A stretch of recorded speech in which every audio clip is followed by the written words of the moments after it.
Magkano daw ba yung sinasahod ng mga nagdi-deliver dito sa kay Uncle Sam? Actually, depende yan sa kung ilang oras ka magbabiyahe per day at saka per week. Sa case ni husband is nagbabiyahe lang siya tuwing day off ko, which is 4 days in a week and 4 hours in a day.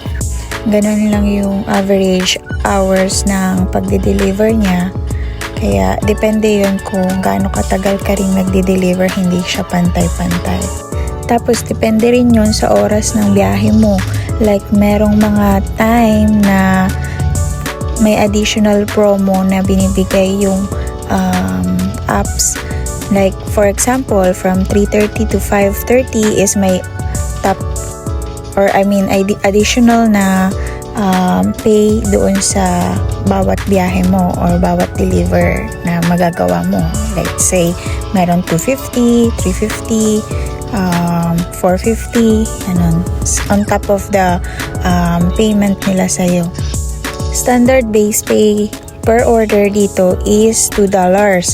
Tapos, yun nga, depende nga sa kung naka-promo yung hour na yun or peak hour yun, may additional siya na nagre-range siya $2 to $450.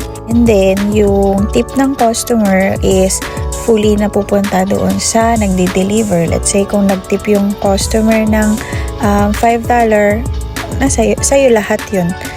But so far naman, kung i-compare yung sahod ng husband ko nung nasa Pinas na siya at saka dito, is yung sinasahod niya for a month sa Pinas is 2 weeks niya lang dito sa pag-deliver ng food.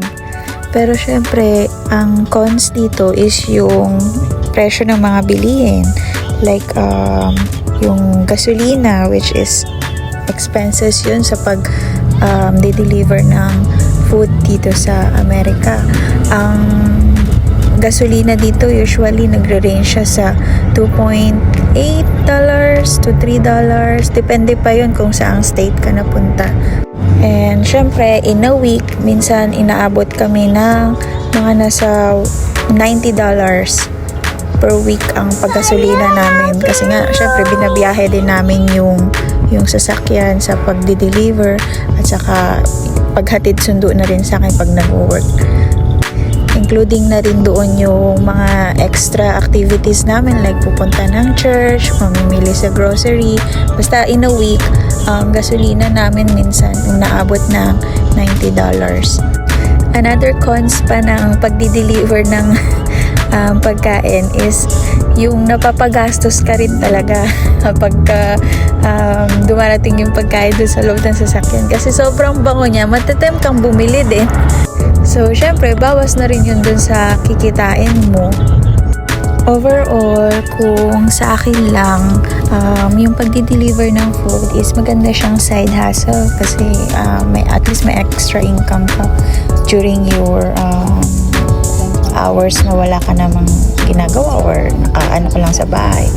Tapos, wiwili ka rin sa pagbiyahe-biyahe along your place sa lugar ninyo. Like dito sa amin, hindi pa kami masyadong familiar sa lugar.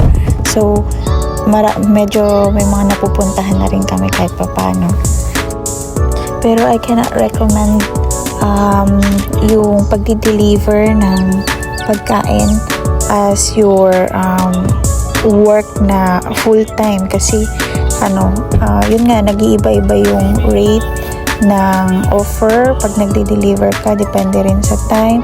Tapos nakadepende rin siya minsan sa tip ng customer. May mga customer na as in hindi rin talaga sila nagtitip. Though dito sa Amerika is yung iba sinasabi nila obligado daw na magbigay ng at least 10% tip.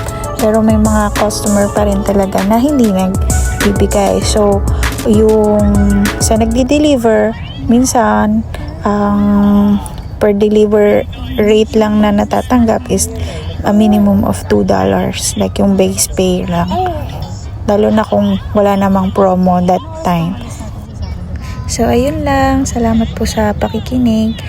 Sana nagkaroon kayo ng idea kung paano ba yung kitaan dito sa pagdi-deliver ng food dito sa Amerika.